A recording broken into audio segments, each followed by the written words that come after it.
Los Angeles app. The flu has hit California so hard this season, pharmacies have run out of medicine to treat it, emergency rooms are packed and the death toll is rising. State health officials say that 27 people younger than 65 have died of the flu in California since October.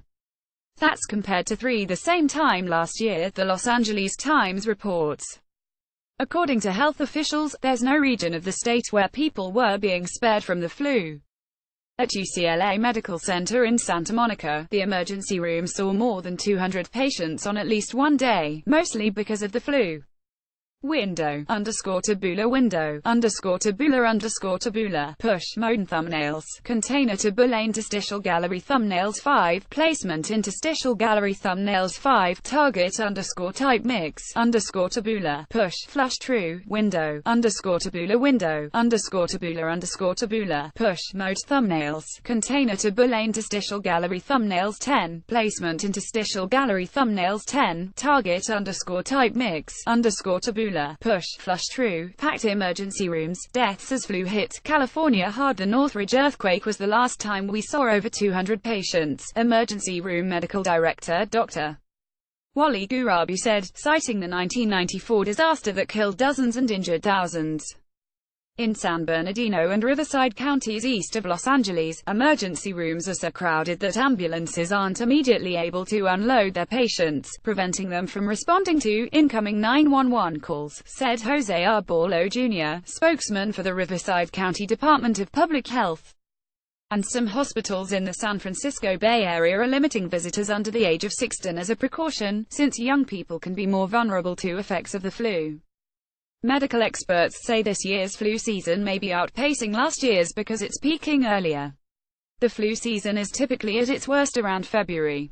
Though the flu killed 3 Californians by this time last year, 68 people had died from it by the end of February, according to state data.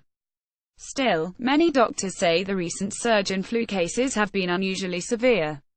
National health officials predict the flu vaccine may only be about 32% effective this year.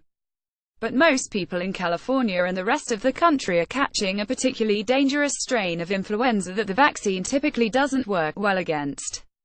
It tends to cause more deaths and more hospitalizations than the other strains, said Dr.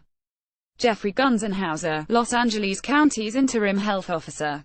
Meanwhile, the preferred drug to treat the flu, known as Tamiflu, has been hard to find at many California pharmacies. CVS spokeswoman Amy Langto said increased demand for Tamiflu in California may have led to some stores being temporarily out of stock. Other pharmacies reported that they were running low on the medicine or were out completely. There isn't a national shortage of Tamiflu, suggesting that pharmacists' shelves were emptied this week by a sudden surge in demand, said Bob Purcell, spokesman for the San Francisco-based pharmaceutical company Genentech, which makes the drug. Caroline Bringenberg was prescribed Tamiflu on Wednesday, but the 25-year-old Los Angeles resident said her local CVS had run out of it. Her pharmacist told her all of the drugstore's supplies in the area had been depleted. Bringenberg tried a nearby independent pharmacy, but it also had run out. "I've just sort of given up," Bringenberg said through sniffles. "I think honestly it would make me feel worse to be in the car driving all over town, so I've just opted for ibuprofen and Dayquil." While Tamiflu doesn't eliminate influenza, it can lessen the severity of symptoms and how long they last. It works best when taken within 2 days of when patients start to feel sick. For those who haven't gotten the flu, health officials recommend getting the vaccine, washing their hands often and avoiding close contact with anyone coughing or sneezing. Information from Los Angeles Times, http://www.latimes.com